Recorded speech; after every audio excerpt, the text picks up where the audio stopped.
This is the Living Vertizontal podcast, brought to you by The Church at Riverstone, a fellowship of the Church of the Nazarene in Madera, California. We are a podcast that discusses the intersection of Scripture and our lives. Together, we continue the conversation that was started each preceding Sunday morning in our worship gathering.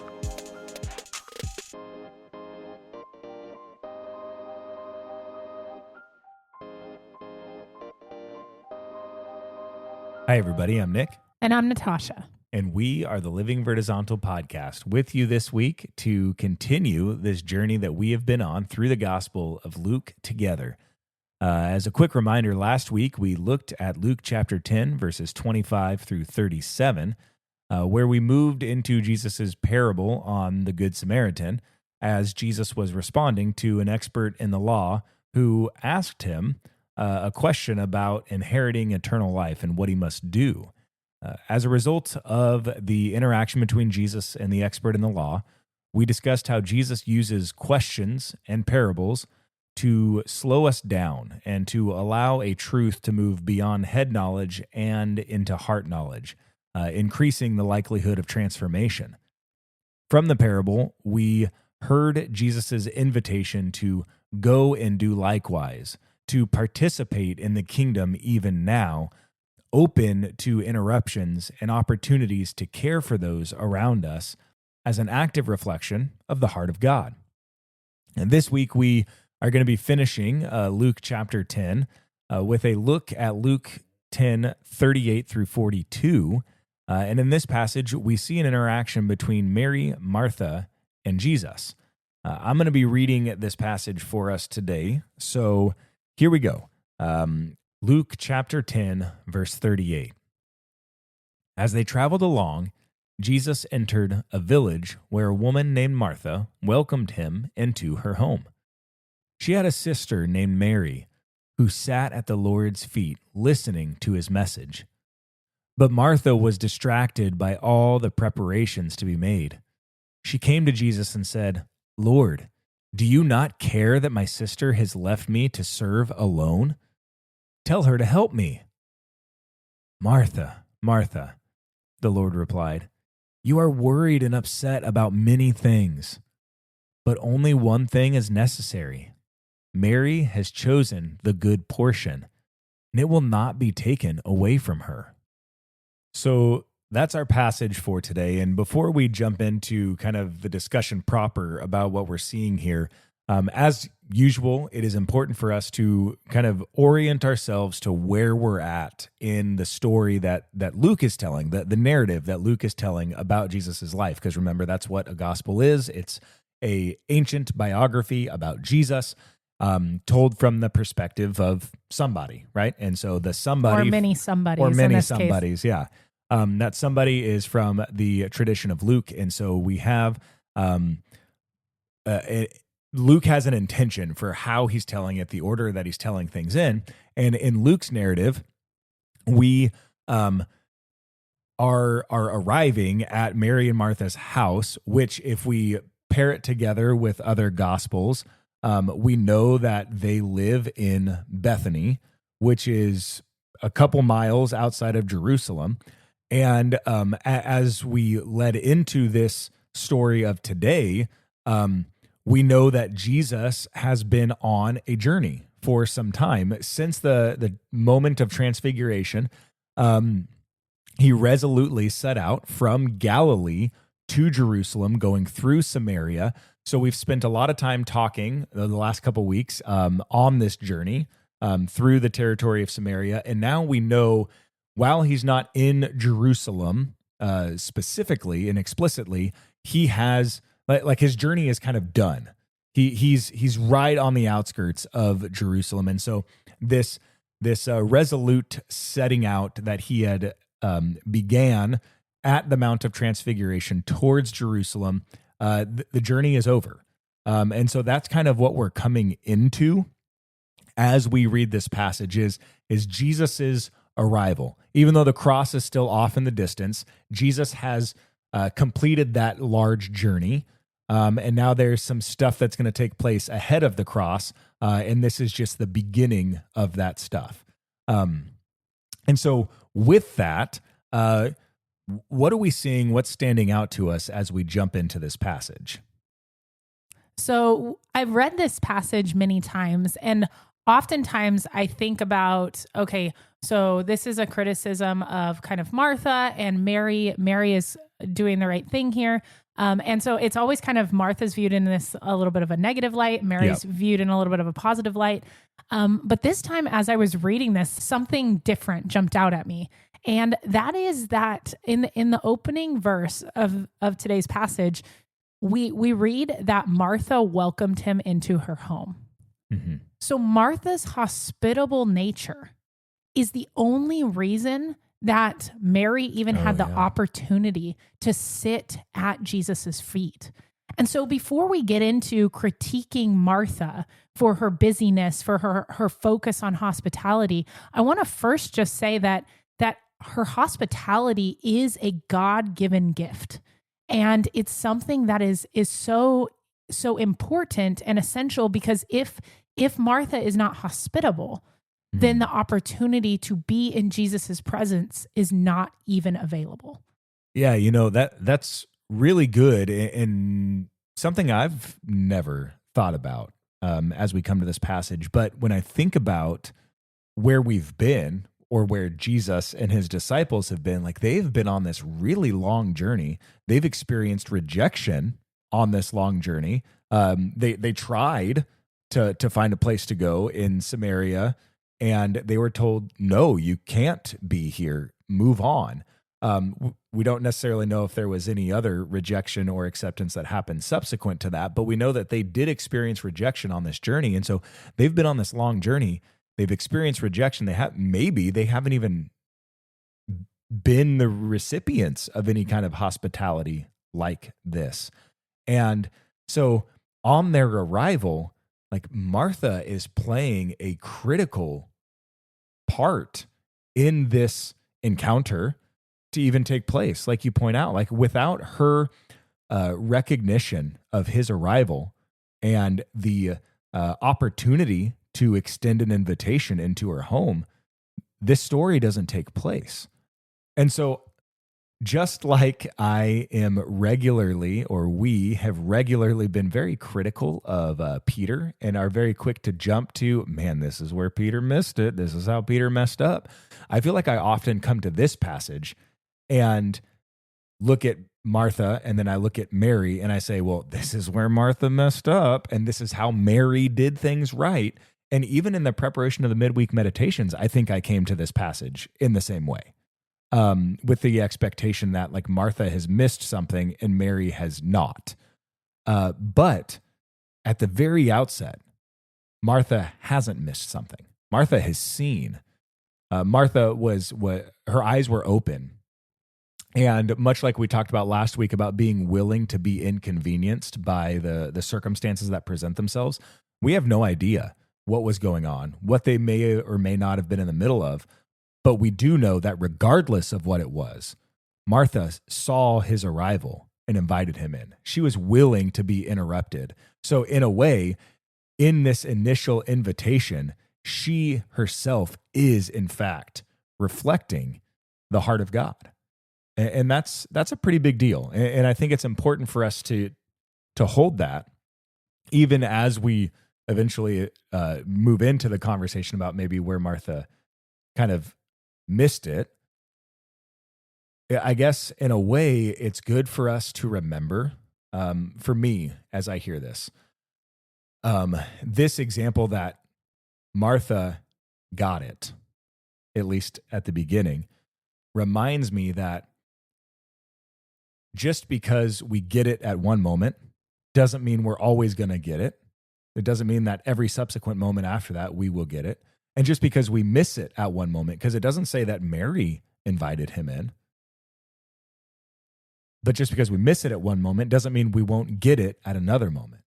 And so just this recognition that regardless of maybe where we may find ourselves in our journey with Jesus, there is always this need for us to continue to come back to dependence and reliance on him, because at any moment, if we are just dependent on our own ability or our own perception, it's easy for us to miss it.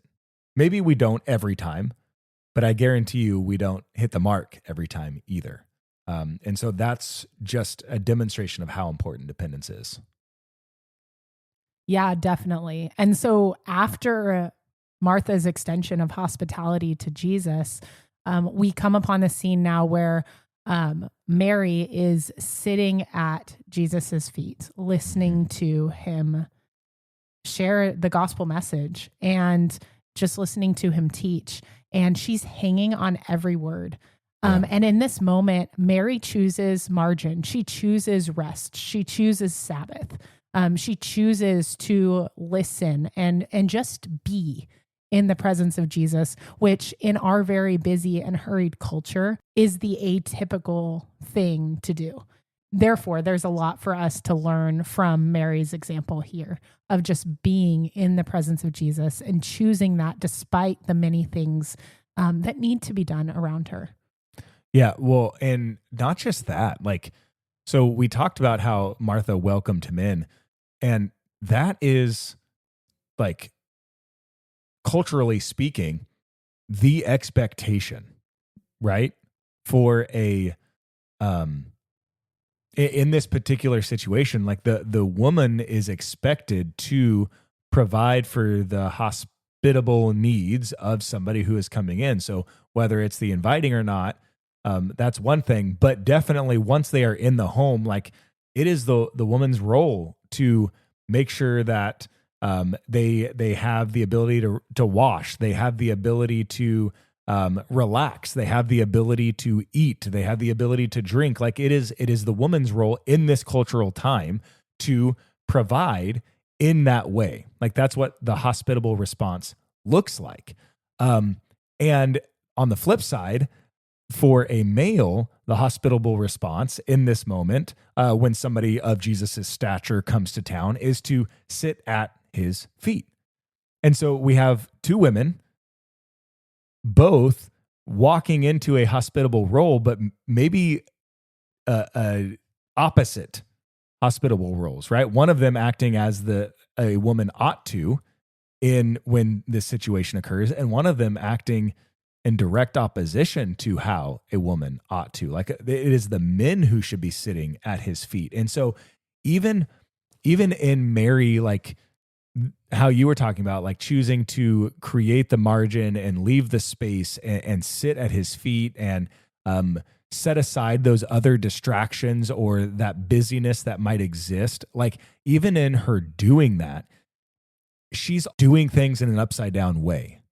She is very much so going against the grain. So you say, this decision that we have, or that she makes to choose margin, to choose Sabbath, is kind of atypical for us today. Just as much for her in this time. What she chose to do was very atypical, and it was very against the grain of society, and yet she still chose to do it. And so even though this might be something that is in fact atypical for us today, it does not mean that it's not something we should be doing. Even though culture might frown on the decision to leave margin, might frown on the decision to leave space to be present, we have to fight past that. We have to be willing to go against the grain. We have to be willing to challenge convention when we know it's the right thing to do. And that's exactly, she's not standing up screaming, she's not holding any signs, she's not doing anything crazy in her defiance of the role that she should be doing. She's simply walking in this role of obedience, this role of Sabbath, this role of sitting at Jesus's feet, being present with him. And then as we push on, there's the other sister that's brought back up. So Martha, the one who invited Jesus into the home, right, continues on in that hospitable role. And we read in verse 40 that Martha was distracted. So Mary sat at the Lord's feet listening to his message. Verse 40, but Martha was distracted by all the preparations to be made. And so Martha is very busy. And it's a very big contrast between what Mary is chosen, where she has set aside, she has created margin, she is resting, and what Martha is walking into, which is this hectic busyness before her. Yeah, I mean, Martha is far more concerned with the task than the time. She's placed a greater emphasis on the task than the time. And I think for me personally, probably the reason I focused on Martha's character so much in reading this story is that I tend to do this. I tend to focus more on the tasks that need to be accomplished than I do on the time spent with others. There's a specific example when I was teaching high school that I can remember. So I taught at a private Christian high school, and I remember feeling like I had a lot of grading to do. It was getting ready to go in the holidays. I didn't want to be grading all through the holidays. And so I had kind of planned my day where the kids were working on study guides, and I was going to be using some of that time to grade and work with my TAs to make sure everything got done so that I could go home and spend time with my family over the holidays. And so I was highly task focused, and a student came up and wanted to talk to me about something going on in their life. I don't even remember what it was at the time, but I remember being annoyed or irritated that they wanted to come up and interrupt what I was doing. And then, Jesus just, his spirit just hit me right in the chest and was like, what are you doing? Like, this is why you're here. Like this grading and stuff is great. But honestly, if you don't get the grading done over Thanksgiving break, it'll be okay. It'll be thereafter, and you can do it when you come back, and the kids can just wait another week to get their grades. It'll be fine. This is more important. And I needed a Martha-like correction. And that story, I feel like that correction, that conviction has stayed with me, so that when I get too focused on the task, I'm constantly reminded, hey, the time is sometimes what I'm asking you to. The time is more important. And I think that here, Martha, for all the hospitality she extended, she misses this here for sure. And it's something that I think is all too easy for us in our busy and hurried culture to not create the time or the space for divine interruption. Another thing that I feel like kind of captured my attention from Martha's interaction here is that she is so frustrated by her sister sitting. Yep. When she is so stressed, clearly, by all these preparations that have to be taken care of, she actually goes to Jesus and begs him to convict her sister, right? Like to bring to her sister's attention the wrong that she is committing. And so in Martha's heart, she believes full-heartedly that her frustration is justified. Yep. And I think this is something that when I think about my interactions with others and how frustrated I can get in particular situations, that frustration, like Martha's, is often misplaced because I'm failing to see as Jesus sees. And Mary, while not accomplishing the help of preparation, has chosen to be obedient to what Jesus is leading her to do. And because Martha doesn't see it the way Jesus sees it, because she hasn't stopped to ask Jesus what he thinks of this, she allows that frustration to build in her and to cause resentment towards her sister, who really is just being obedient. And it's actually Martha who's the problem. Well, yes, Martha is the problem. But I feel like oftentimes I have thought Martha is the problem because of her busyness. Martha's the problem because of her hospitable preparations. But as I look at this, I'm actually wondering, like, is Martha only becoming the problem because of her resentment that she's allowing to build, because she's preparing and she thinks Mary ought to also be preparing, when very well, like you already just brought up, Mary is doing what she thinks she's supposed to be doing. She's being obedient to what she's supposed to do. And it's very possible that Martha is being obedient to what she is supposed to be doing as well in her service. But the problem comes in when she looks at somebody else and says, because their obedience doesn't look like my obedience, then they are being disobedient. And Yeah. Jesus immediately jumps on that. Yeah. And again, I think that this is all too applicable to us today.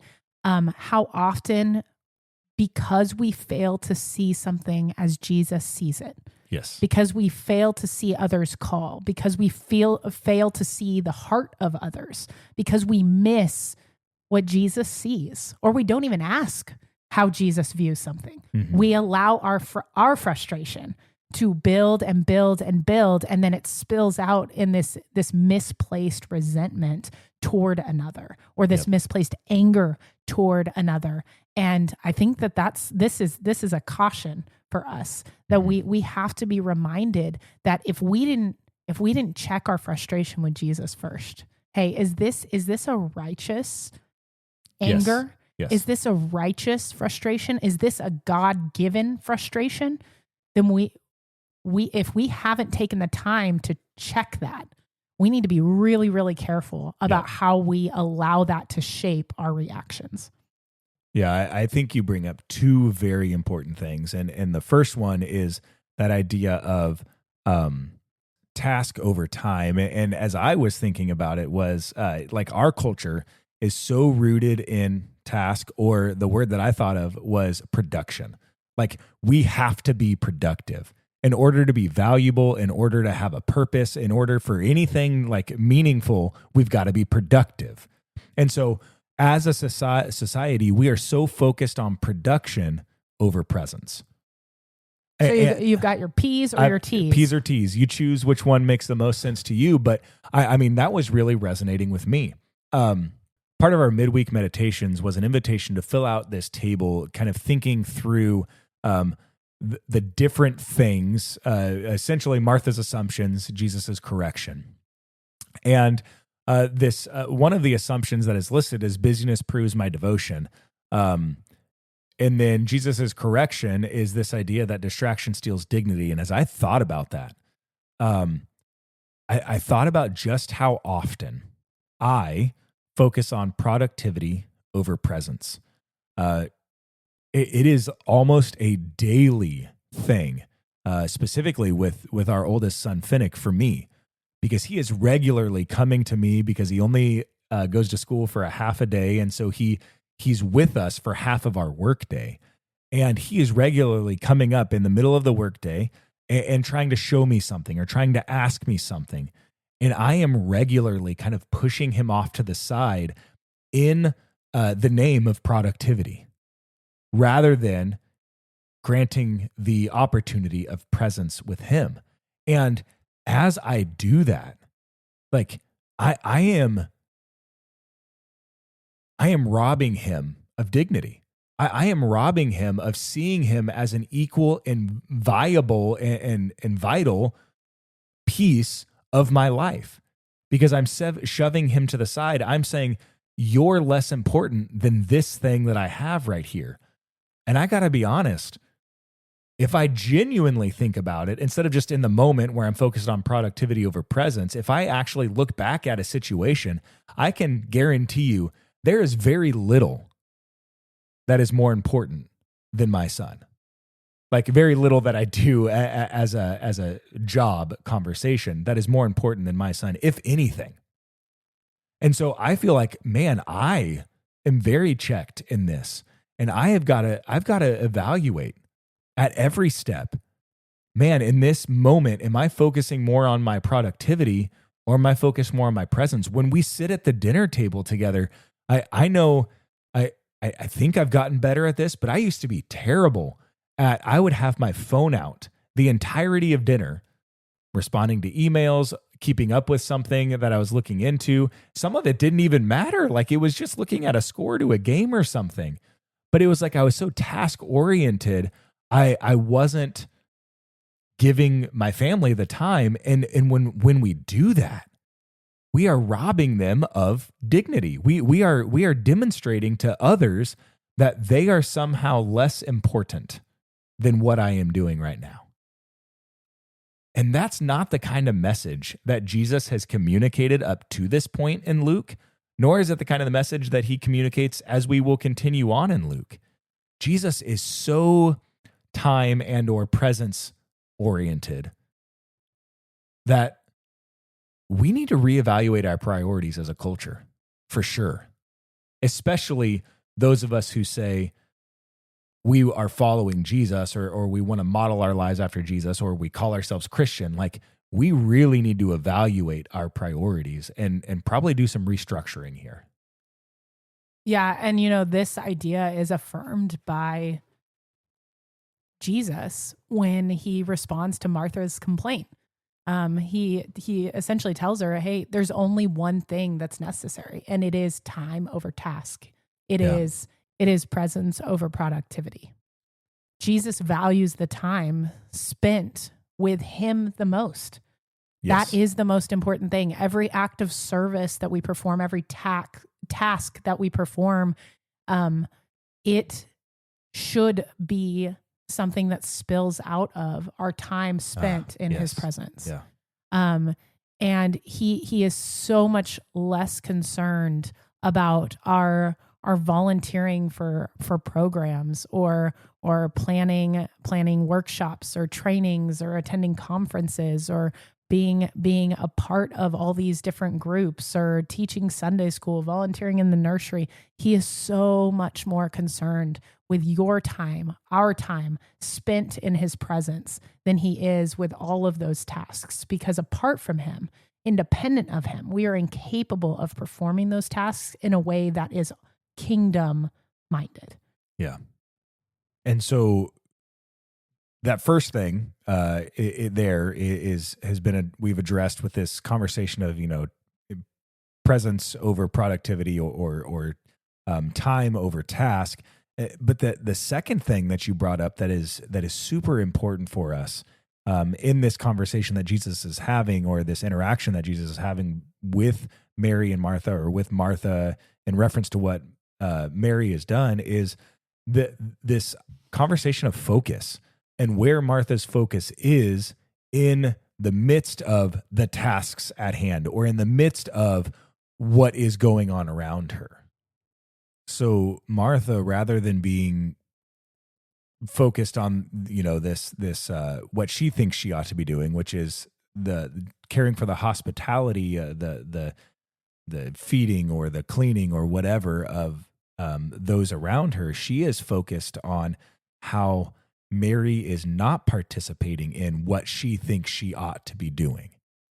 Rather than Martha being focused on seeing it as an opportunity for her to serve Jesus and being focused on Jesus in the midst of her service, she has diverted her focus to her sister and is saying, well, my sister is not doing what she should be doing, because she's defining what her sister ought to be doing in terms of what she thinks she ought to be doing. And so there's just this misplaced focus that Martha has in the midst of this encounter with Jesus. And so she goes to Jesus and says, this isn't fair. Talk to my sister. And so we go from Martha's command to Jesus, exasperation with the situation, to verse 41 in Jesus's correction of Martha. It's very gentle. It doesn't pull punches, like it's direct, but it's gentle. I could see myself, because if you look at verse 40, do not care that my sister has left me to serve alone. Tell her to help me, with an exclamation point. Martha has issued a command to Jesus. She is frustrated for sure. I can almost hear this going off in our household between siblings. That's what I'm saying. Like, tell her to help me. Or even like, I think about in our household when like one of our kids comes and says, tell her that she can't do that, or you need to make sure you discipline. Like, when somebody commands me to address a situation, that doesn't usually bode well. And so maybe I'm reading myself into what I think Jesus should do when he responds. But as I read Jesus's response, like he is direct, but he's so gentle in what he is doing. Martha, Martha, You are worried and upset about many things. Like he validates her. He hears where she's at. And he says, I hear that you're upset. I get it. I understand. So it's like Jesus is coming to her level, and he's leveling with her, and he's speaking to her. But then he gently lifts her gaze beyond the tasks that she has at hand, beyond the productivity that she is looking to accomplish. And he points her towards the time. He points her towards the presence and says, but only one thing is necessary. Mary has chosen the good portion. And so the question becomes, okay, what is the one thing that's necessary? Well, if Mary has chosen the good portion, the question is, well, then what has Mary done, right? Mary sat at his feet. Mary has given the time. Mary has given the presence, has set aside the productivity, has set aside the task, and has said, I'm yours. I'm here. Despite the many things that might need to be done around me, I am here in this time, in this moment with you. And something interesting, this whole passage from Martha's perspective is about hospitality. And really, when we talk about Mary, it's in a way, again, cultural convention. It's a lack of hospitality on Mary's end. It's a total presence of hospitality on Martha's end. So it seems like hospitality is at hand in this entire passage. And so interestingly, I was curious, and I think you were too, Natasha, because we kind of talked about this ahead of time. But this statement where it says Mary has, quote, chosen the good portion. That kind of stuck out to us. I had underlined it in my passage, and you asked about it. And so, other translations, or maybe NIV says something different. Yeah, it mentions that she's chosen what is better. Right, and I know that's been something that has stuck with us a lot because this conversation came up when we worked through Matthew as a church, and that was something that stuck out to us as like a thing that we carried with us, where it was just this constant reminder: am I choosing what's better? Right? Am I choosing the time over the task? Am I choosing the presence over the productivity? And so that specific phrase stuck to us. And so we're like, well, why? These seem very different. To say that Mary has chosen the good portion seems different than Mary chose what is better. Because this conversation of choosing what is better seems like it's driving a comparison between Mary's choice to do nothing versus Martha's choice to serve. Right? And so one is better than the other. But this wording of Mary has chosen the good portion stuck out to us. And so I looked into it. And while I'm not going to be able to pronounce the Greek words properly, so I'll try. I looked at what are the words that are leading to this chosen the good portion or chose what's better. And it's two Greek words. One of them, Kalin, and one of them, Merida. And Kalin means good, beautiful, excellent, worthy.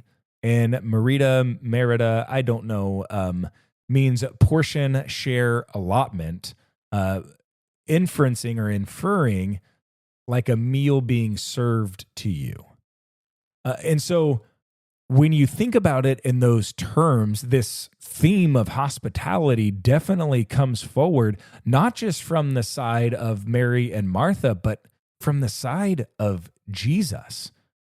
Because in a way, while Martha was being hospitable by extending the invitation to come into her home, Jesus is in his presence as well, extending hospitality to all of those present, offering himself as a good meal that is being served to them. And so, in a way, the only response that is appropriate, that seems appropriate, is to receive what is being offered. Jesus is offering himself up as a good meal, and Mary, recognizing what Jesus is doing, has chosen the good portion, has decided, I'm going to receive this. I see what you're giving, and so I will receive it. And so again, like it's a slightly different way to look at it. And so maybe that's why the BSB interprets it, Mary has chosen the good portion instead of has chosen what's better, because this, to just say has chosen what's better, it puts our focus on the difference between what Mary and Martha is doing. However, to read it as chosen the good portion puts our focus on maybe what Jesus is doing in this whole thing, and what the different responses might be to what Jesus is doing. That makes so much sense. And especially as we're talking about this journey that Jesus has been on from Galilee to Jerusalem, they're quickly coming upon the moment when he's going to go to the cross. Yes. And just before that, the Passover, where he redefines really the good portion, right? Yes. He redefines this Passover meal and explains that he is the meal. And so just like you're saying here, with what Mary has chosen, We have a foreshadow. yeah, it's a foreshadow of the Eucharist. Yeah. And so interestingly, like in my margin, before I did this research about chosen the good portion, in my margin, I had written next to Jesus's response to Martha, that Martha has a misplaced focus. She's focused on all the other stuff at hand. And in me writing that down before doing this kind of look into the Greek words being used for chosen the good portion, I myself had a misplaced focus. Because in reading this passage, my focus was more on the actions of Mary and or Martha, where it seems as though with Jesus's words here, perhaps the invitation is to focus on him, right? Focus on what he is offering, and to recognize, I guess, the different reactions that we can have to what's being offered. We still see their responses, but we see their responses in a different light. We see their responses in response to what Jesus is doing, rather than in response to the task at hand, if that makes any sense. And I know maybe that's kind of a fine line. But I feel like these words, this chosen the good portion, this recognition of this whole story at its foundation has this understanding that Jesus is offering himself. Jesus is the one offering hospitality. Now I have a whole different lens through which I am reading this passage. Now I recognize, again, just like we've already said, like the things that we do, the actions that we perform, the tasks at hand, the productivity that we are working towards, we've already established that to do any of that, we must be rooted in Christ. I guess this wording orients this entire passage in the same way. This invitation to recognize that first we must start with Jesus. First, our focus ought to be Jesus. And as we are focused on Jesus, we see the different things that we could do. As we are focused on Jesus, we see the different ways that we could respond. Again, like I said a little earlier in the show, it's not that Martha working is necessarily wrong. Perhaps the wrong is Martha's focus, right?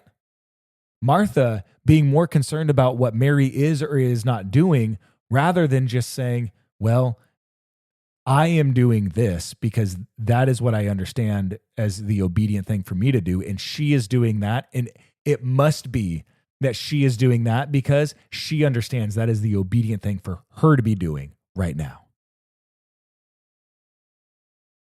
Seeing Jesus first and focusing on Jesus first takes our eyes off of what somebody else may or may not be doing, and frees us and others to simply walk in obedience to him within this kingdom.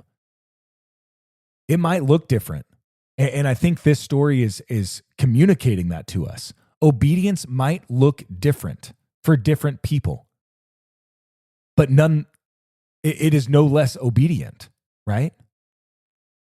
And I think that we need to remember that.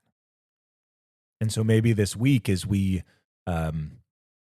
move into the world that Jesus is calling us into, move forward with him, we need to hear these kind of two things that Jesus is communicating to us through this passage, and hear his invitation to presence over productivity, to time over task. And second, we need to hear his correction to remain focused on him rather than becoming so distracted by what we think somebody is or is not doing or should not be doing. We simply need to keep our eyes on him and walk in obedience with him as we live into this kingdom that he has called us to participate in.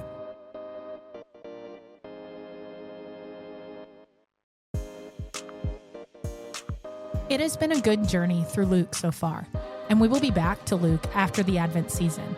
In preparation for the Advent season, we recommend purchasing Midweek Meditations, an Advent journey through Jonah, which is available for purchase on Amazon. Also, be sure to follow the Living Vertizontal podcast to stay current on all our new releases. To learn more about the Church at Riverstone, visit us at thechurchatriverstone.org.